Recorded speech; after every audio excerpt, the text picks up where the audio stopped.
and welcome to the 12th episode of Collectability podcast. After a complete revolution around the sun, we finally welcome a woman to these conversations.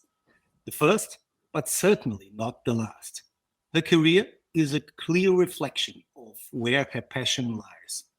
She has a degree in history of art and a bachelor's degree in the restoration of scientific, technical, and horological objects. She has mastered the demanding Swiss WOSTEP watchmaking school and is also a GIA Graduate Gemologist. Having worked at the Musée d'Horlogerie d'Europe and then at the Patek Philippe Museum, she took on the role of scientific assistant at the Musée d'Art et d'Histoire, the Watchmaking, Enameling, and Jewelry Museum of Geneva under the precious guidance of its chief curator Estelle Fallet. She then went on and joined the Sotheby's watch department in London, later moving to the Auctioneer's Geneva office, after which she ended up at Greubel Forsey. I am talking about Nathalie Marielloni, who, for the last 4 years, has been working at what most would consider a horological Disneyland. She is the present deputy director of the MIA, the world-famous Musée International d'Horlogerie, founded in 1902 in Chaux-de-Fonds, Switzerland, succeeded the legendary Jean-Michel Payet, who had shared the direction of the museum with Ludwig Oxlin and Nicole Brossard for 14 years.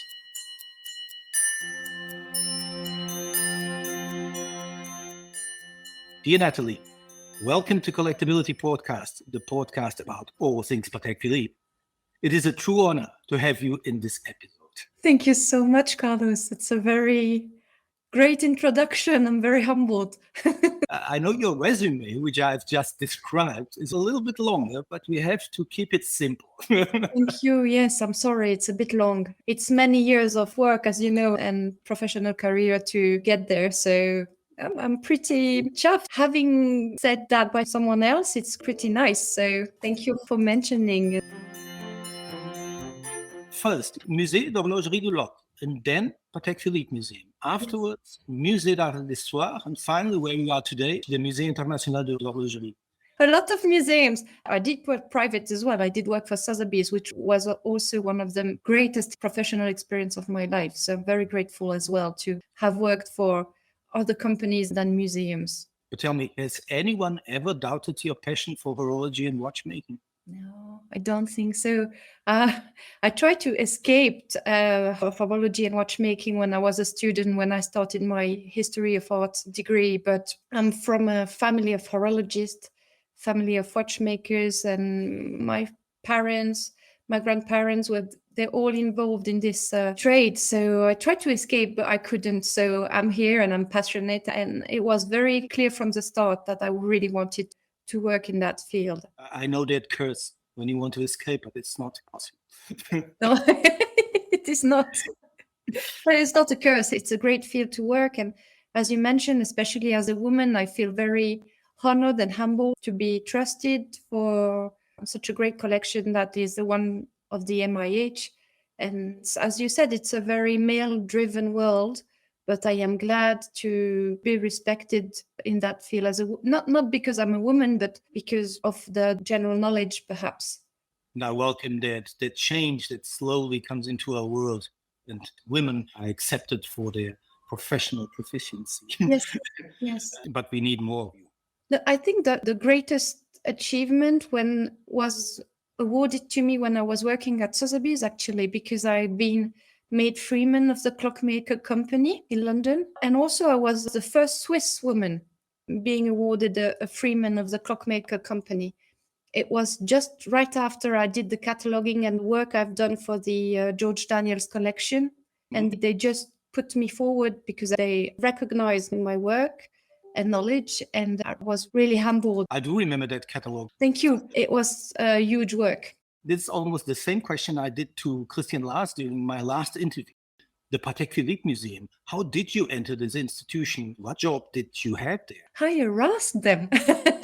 I think I was the first intern to be hired in the Patek Museum. I don't know if they had another intern since, but As you said, I did my degree thesis as a conservation restoration of technical, horological, and scientific objects. It was the end of my studies there, and I really wanted to target the best museum that I could focus in. I could enter it. So I wrote letters and letters saying to them, please let me do this in your museum. And first they said no. They said, we don't take interns. We're sorry. But I didn't take no for an answer. I told them I have this great subject that could really be beneficial for the museum. And they studied the resume of my thesis and they said, okay, you can come and can work for us. And it was brilliant because when it started really my career as a horologist, because then they hired me, and it was because of the Patek Museum Trust that I really was able to then grow in the field, in the industry.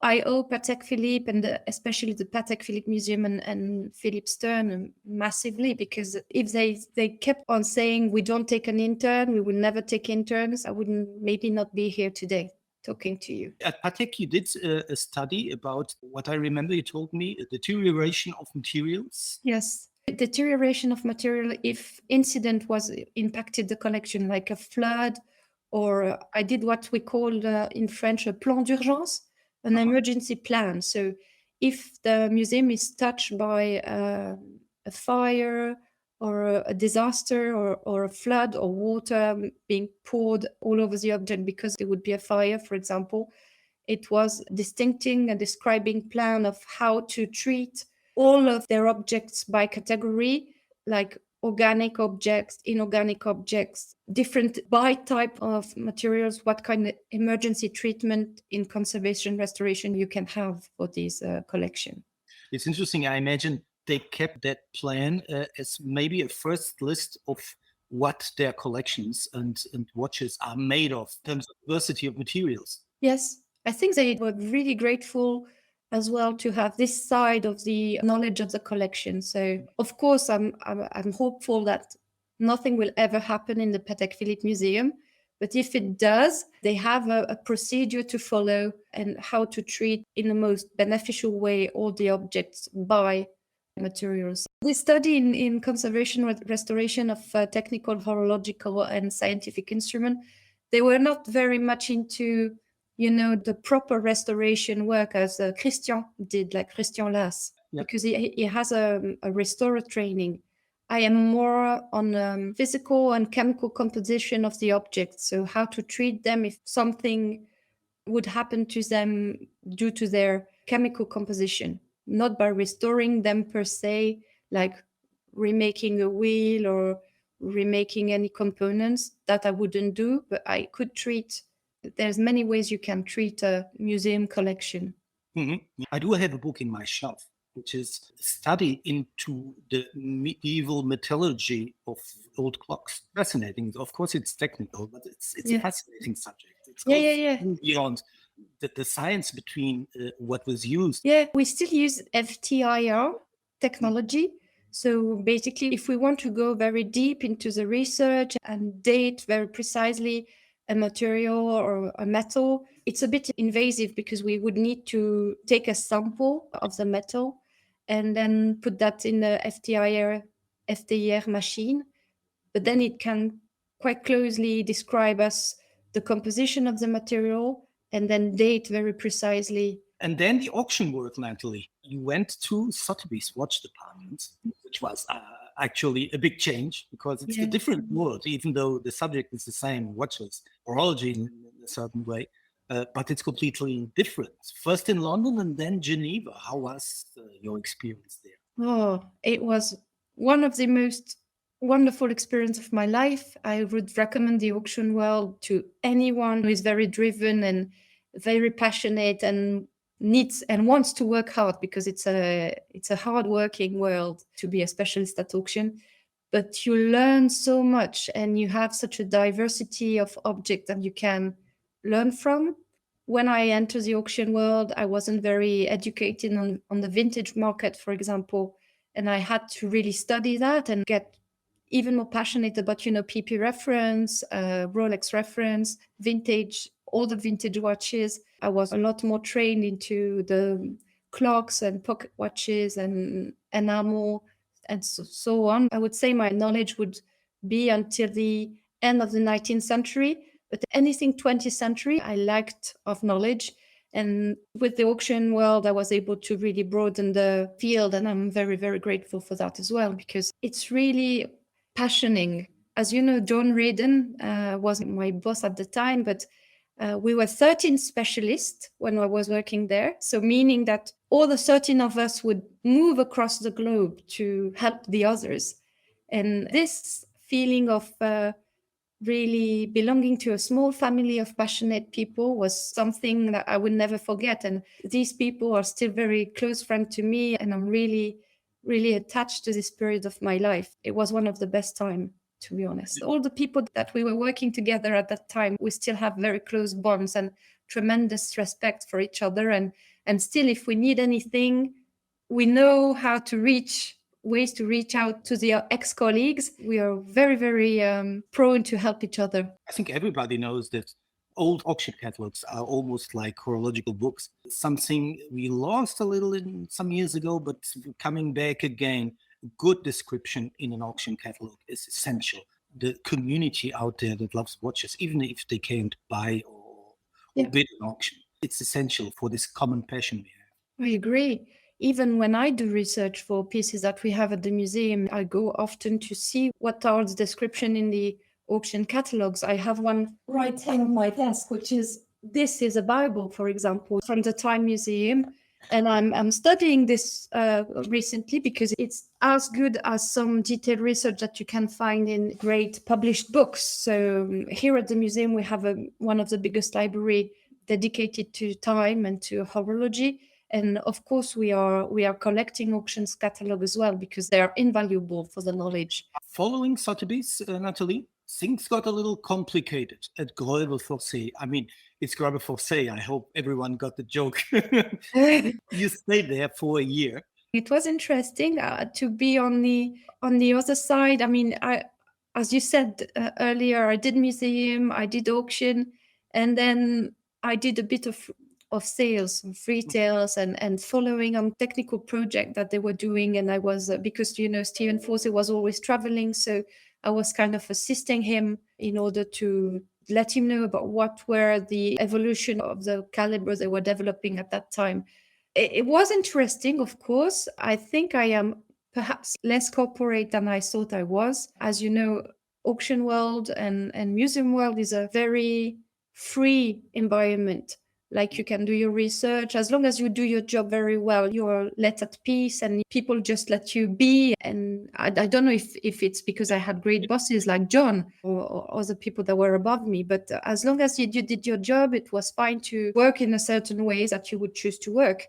Mm-hmm. And maybe in the industry per se, it is more control, and I maybe didn't really fit in the mold. It gave you an additional experience. I mean, coming through the business itself is an added on experience that completes you. Yes, absolutely. Tremendous experience. Also very grateful. You have to be grateful of the good time, but you have also to be grateful of the less good times. And I'm not saying that because it was a less good time. It was maybe a more complicated time. Complication, as you said. But I'm very grateful of the knowledge that I got from them as well, because it's a world that I didn't really understand. Everything that was with retailers, negotiating margins, all and so on, something that we don't really have at auction. Mm-hmm. And also knowing the production, how to mass produce a watch, how is working a CNC machine, how you do these kinds of finishings, and new discovery as well. Working with Stephen is a blast. Yeah, working with Stephen was really fun and really great. He's a tremendous person as well. And I'm very grateful that I got to learn from him, because he's the best at what he does. After you left Greuel Forsey, you spent a couple of years advising collectors and performing expert appraisals. Yes. Drawing up technical descriptions and condition reports of pieces that were put up for auctions. This was like being on the other side of the fence also. How was this? This was amazing, and I really loved it. And I was tremendously lucky because I've, in the auction world, you get to befriend some very good clients. We talked about it, but if you're good at your job, you get to have a training as a KCM, which means you're a key client manager. At least at Sotheby's, that was how they called it.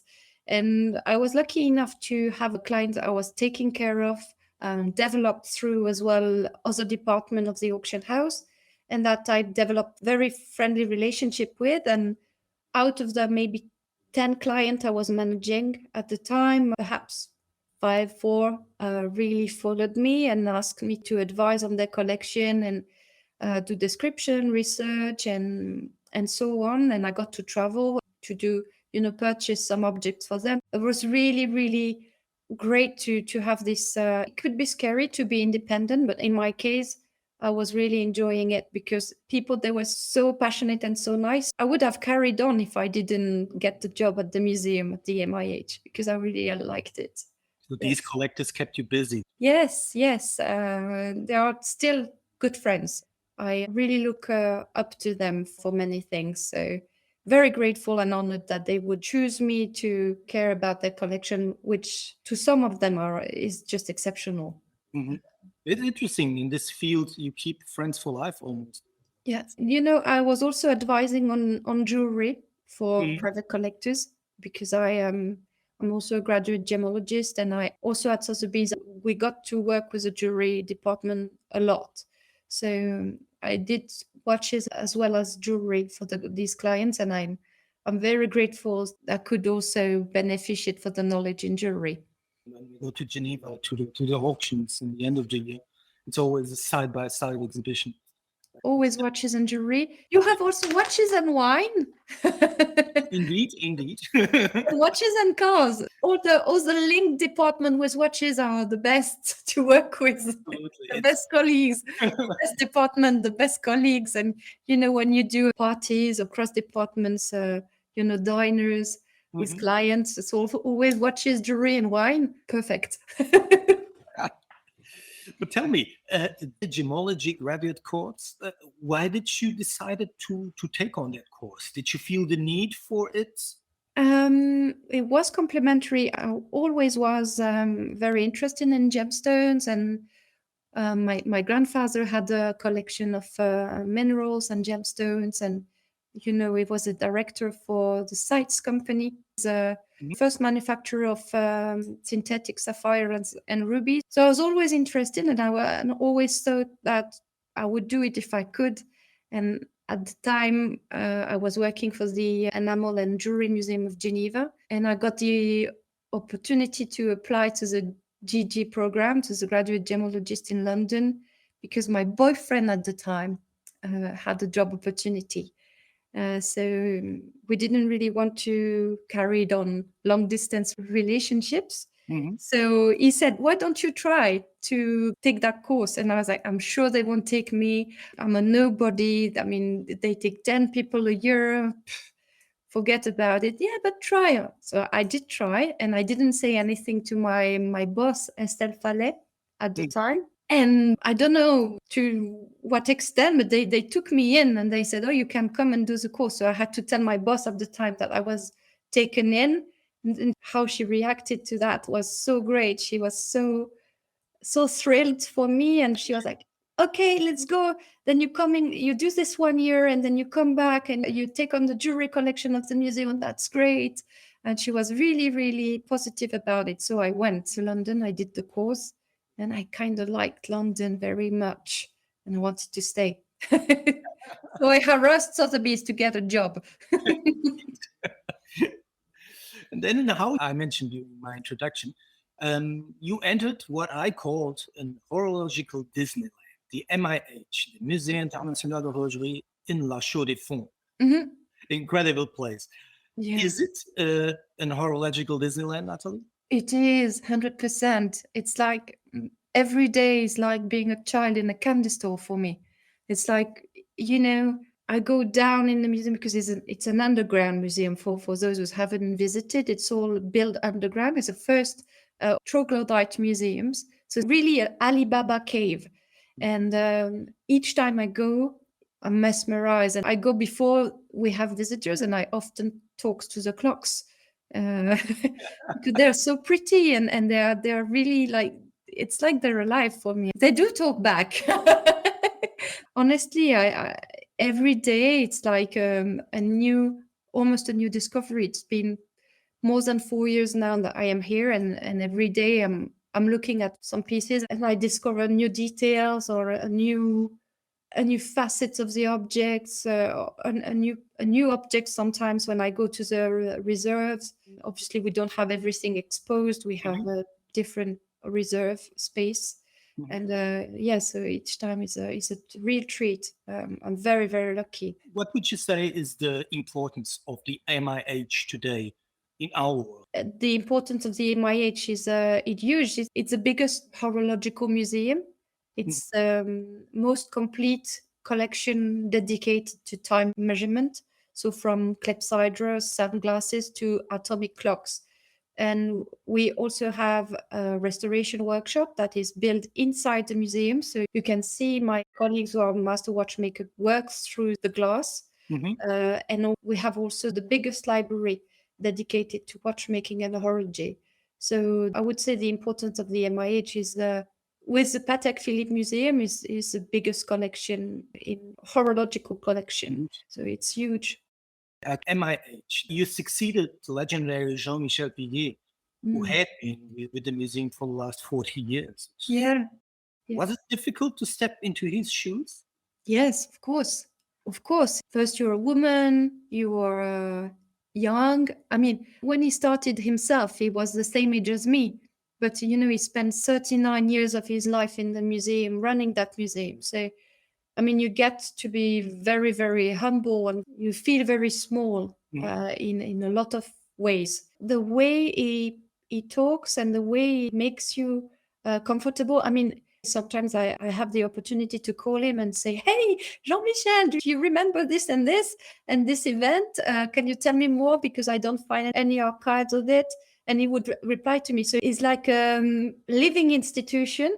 And he's very happy, and he's a very approachable, great person, very kind.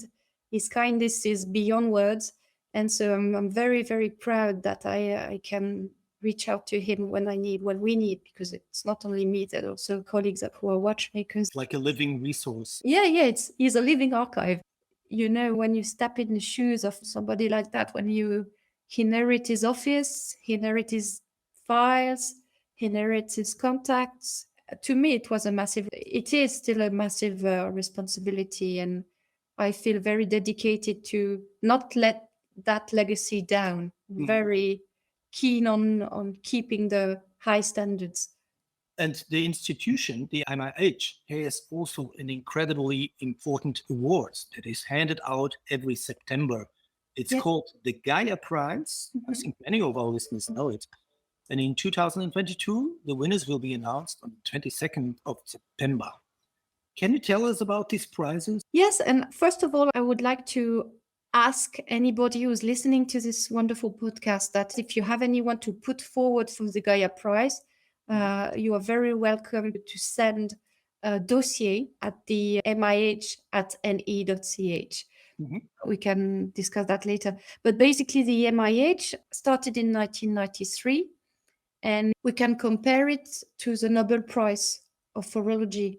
It's not like the GPHG. It doesn't award a creation, a piece. It awards a person. And there are 3 categories, now 4, because I tell you about the 4th one. But there is artisanat création, which are for all the independent watchmaker or enamel or all the artists of craftsmen fall into that categories. Esprit d'entreprise, so it's entrepreneurship spirit. And histoire et recherche, so research and history. So people are rewarded their entire career in these 3 categories. And we had famous horologists like Georges Daniels, Jean-Claude Biver, Urwerk, you name it. We are rewarding a career, not just one person or one product. It's an achievements award. It's very respected, and it's a Very important. There is no money at stakes. It's only the fame that to receive the GIA Prize. Unlike the Nobel Prize, you don't get any sponsorship, but you've got recognition for eternity. It puts a big smile on your face. Yes. And there's a fourth prize also that I would like to mention because it's very important. Since I entered the MIH, we are doing the Horizon Gaia Prize, which is a grant that is allocated to any students, researcher, or watchmakers that has a particular project that could beneficiate the community, the horological community. But it's for people that are starting their career. It's a grant that has sponsorship of the Watch Academy. So it's quite a fairly good amount of money to work on a project for 6 months to a year, depending on the project. And it's very important for the new generation to know. It's international as well, so anybody can apply. It's like the Journe, Journe is sponsoring apprenticeships, so new watchmaker. It's like this. It's the same, but the categories are the same than the Gaia Prize. Yeah.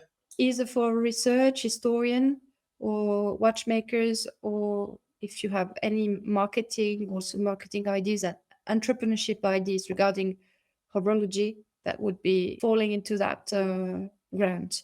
Mm-hmm. How difficult is it to choose the winners every year? It's quite difficult. We are a jury of 15 people, and that cross many categories. We have entrepreneurs, we have auctioneers, we have historian, we have people that are in the testing, also part of the watchmaking world. There's a lot of debates. Sometimes it could get heated and conflictual, but every year we do the job. First, it takes us quite a long time to read all the dossiers, to see if they are redundant, to see if we had them last year, to choose them, to choose the dossier we're going to put forward. And then with the dossier in each category, which is 5 each years, we argue a lot around that table, all the juries. My voice and my colleague's voice is consultative. It's kind of the same for the jury of the GPHG or any literary jury. Any jury would have to argue there. It's a really great thing to do, and each time it's fantastic. And you can tell every year, like even the biggest players in the industry, you can tell that the Gaia Prize is very, very important for them, and they're very touched. I've seen people in tears in this stage because really the Gaia Prize is for everyone, is for lifetime achievement. So when you see a big CEO crying and saying thank you, it's quite something. Of course, we cannot compare both institutions, the Patek Philippe Museum and the MIH, but I have to say that the MIH has a much broader scope than the Patek Philippe Museum. The exhibitions include, of course, incredible pieces at the Patek Philippe Museum of watchmaking with historical importance, but time is actually the main subject when you walk the halls of the MIH Museum. Your last exhibition was dedicated to the quadrillions of a second. It was entitled To the Nearest Femtoseconds. I think it just ended that exhibition. It's still going on. We basically find a more permanent space because for us it was very important to keep it not such a temporary space, but in a more permanent space. So now it's still open. Of course, there are many similarities with the Patek Philippe Museum in terms of ancient collection. I mean, the MIH perhaps has more clocks and perhaps more scientific, technical, astronomical complications that we inherited from the Ludwig Oechslin time, which are tremendously interesting. And yes, maybe the MIH compared to the Patek Philippe is more dedicated to time measurement in general. Not just is a wrong word, but only the mechanical component of domains of time. Yeah. We're doing an exhibition this 1st of May about enameling. I'm directing this exhibition, and I'm also taking on board the help of Anita Porchet, the famous enameler, who is also curating it with me. And it's going to be huge. It's going to be amazing because we are treating all the type of enamel techniques. We have lens from very, very famous institution like Fondation Sando, Patek Philippe Museum, V&A, that are trusting us with their pieces. Of course, we are exhibiting our own as well, but it's going to be a huge thing because we also are talking about transmission of these crafts. If La Chaux-de-Fonds is not a good excuse to travel to Switzerland, this exhibition is for sure. Yes, it is for sure. And it's going to last until the 6th of November. So you have time to come. Yeah. It's quite a long time, but it's really worth it. And I'm very, very, very proud of what we can put in place for this exhibition. Another incredible important asset of the museum is its vast library and unique archives. Is it a place where you love to get yourself lost in? Yes, at first, when I started my job here, I really liked get myself lost in the archives. It's a library. But now we've got documentalists, we have archivists who are working. And so when I need a publication or a book or anything or any type of archives, I'm asking them because it's in another building. It's very close to the museum, to the AMIH. But still, to go quicker and to do my research and do my writing and to go quick, I ask the archivist and the documentalist to give me a hand. It's an amazing place. And of course, you can book an appointment if you're a researcher. You can book with us an appointment to have access. Watchmaking is now UNESCO World Heritage. Don't you think that this collection should be put more available to a larger public by having it digitalized and put online? Yes, absolutely. And that's what we're working on right now with my colleagues. Actually, the person who got the grant of the Horizon Gaia last year, she's working on doing a massive inventory of archives and for the library for them to be published online. And because we realized that it's really a need since, COVID happened, people are less prone to travel. We are lacking in that field, obviously, but it costs a lot of money to scan all the archives, all the books that we have. So we are working on it. And for sure that we want to have a proper website, because I don't know whether you noticed, but the museum website is still linked to the city. Yep. So the website of the Cité de la Chaux-de-Fonds. Yes.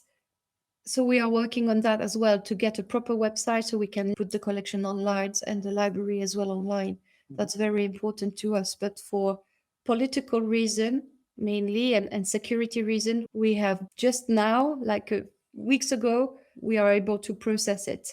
So it takes a long time to put that in place. But in the years to come, I'm very confident that we will have something great to show the public, horological public and other people. Nathalie, I'm going to make you a tricky question. Oh. Is there a favorite piece you have among the museum's collection? Of course. Actually, at the moment, it's difficult to say. I'm not supposed to have a favorite piece because obviously, if it's a 10 million piece or a 2 francs piece, I would treat them in an equal way because we have decided that they are part of the cultural heritage and they're untouchable. But right now, I would say, because I thought about this, I thought that you would ask me. And recently, we have discovered a piece that we acquired for the museum from a private collector, from a private family, descendant of the original owner, of an enamel piece, a Grande Sonnerie, perpetual calendar, and with 2 enamel miniatures on both sides.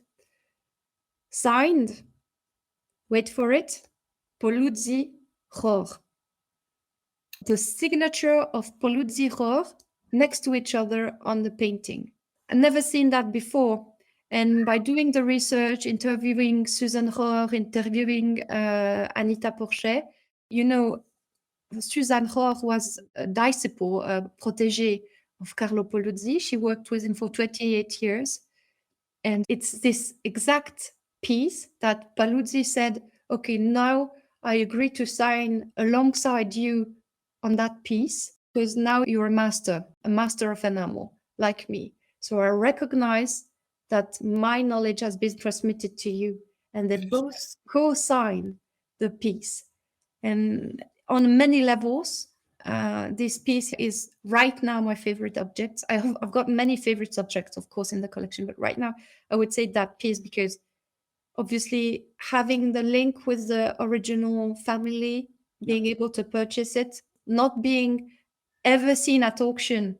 And that's the key, because obviously if it was gone for auction, I'm pretty sure the museum would never been able to acquire it. Being trusted with the family, discovering such a piece, having Susan Rohr telling me that it's the most important piece for her in her career. Mm-hmm. Like having Breguet co-signing with one of his élèves.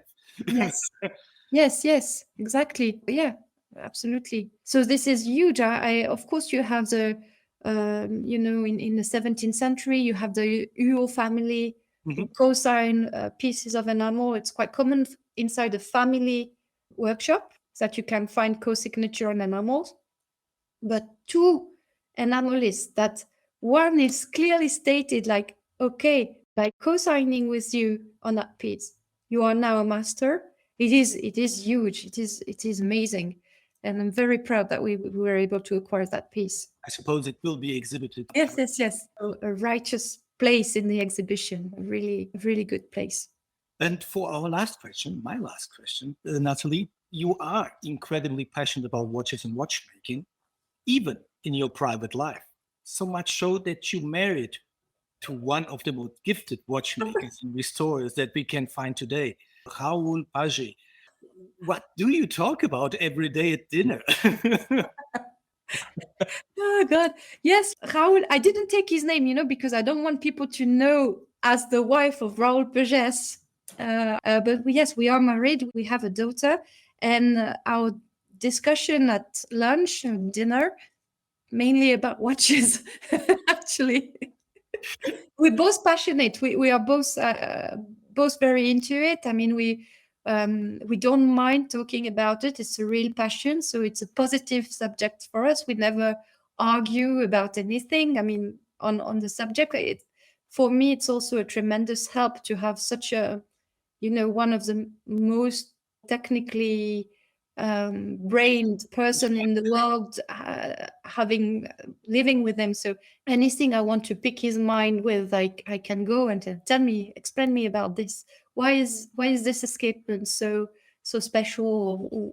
What is this? How does this work? And it's a huge asset for me. And I think in a historical field, I'm also quite helpful to him sometimes. Can only imagine the future of your daughter. Our daughter, she's very she's funny because she's very into watches, and she's only 16 months, but if she sees you wearing a watch, is the first thing that she grabs. I hope she's gonna do something that she, as long as she's passionate, about what she wants to do. I don't think we care if you're gonna be a watchmaker or anything related to watches, but if she does, it's good for her. The future will take care of itself. Yes, of course. Dear Nathalie, it has been an honor and a pleasure to talk to you. No, Thank it was you mine. so much for your time. Don't mention it. It was mine. To be honest, the honor is all mine, and I am, since Collectability started, that I am a huge fan. I mean, the knowledge that you put forward with in-depth articles, like the Lars Gondolo articles that I really enjoy reading, all the podcasts on the interview, and I hope you carry on doing those, because it's a great way to learn as well. So thank you for doing what you do. Yeah, absolutely. Collectability is our Disneyland. Yes. And to anyone who's listening to us, they're most welcome to come and visit the MIH. And if they want to say hi to me, they can ask for me, and I will say hi to them, and especially you. Thank you, Nathalie. Pleasure. And that's it for this episode. Thank you all for listening. And if you have enjoyed this podcast, please like and subscribe, and also remember following us on any podcast player you enjoy using in order not to miss our future recordings. This is Carlos Torres for Collectability.